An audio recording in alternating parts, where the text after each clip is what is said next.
2024 Inside Out 2, this was epic! It felt like classic Pixar, a breath of fresh air in an era where Disney has had more misses than hits. If you're on the fence on watching this and like the original, just go. It was a blast. You meet Riley as she's turning 13. Time has passed since we last saw her, and new emotions have arrived. The first few minutes of this movie do a great job of catching you up to speed. Riley has new friends, she's a teenager, she's getting ready for high school, a lot of changes are happening and about to happen.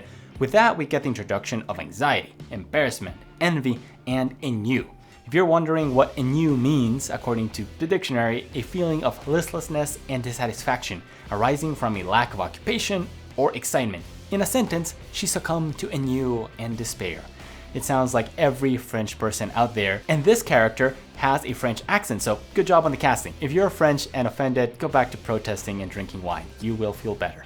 Okay, so this movie does a great job of introducing the characters and setting them up. This movie has a pretty good pace. It doesn't feel long, it doesn't feel short, it feels perfect for the story that is being told. Something happens and the characters set off on an adventure. Throughout that, you see growth and development not only for the emotions, but for Riley as well. There are some incredible moments that are very relatable, and I think they do a very good job of portraying how these different emotions feel as you're growing up and going through major life changes. As you transition from being a kid to a teenager, going to high school, all of us have different versions of these experiences, and I think the movie did a pretty good job of making it relatable. At the end of the movie, everything ties up real nice. There is something big that happened in the third act that they don't necessarily say if it happened or not, but the very last shot, I think, suggests it does. And I'm gonna leave it super vague on purpose so that you can decide. The theater was packed, there was great energy, there was a moment that a character asks to say a phrase and the audience responds, so the people were engaged, they seemed to have a great time. I really enjoyed it. At the end of the day, I am happy. This feels like a classic Pixar movie. This is definitely a movie that you should watch in theaters, and I'm gonna try to catch it at least a second time. Film is subjective, it hits us all in different ways. What did you think? And remember folks, you owe it to yourself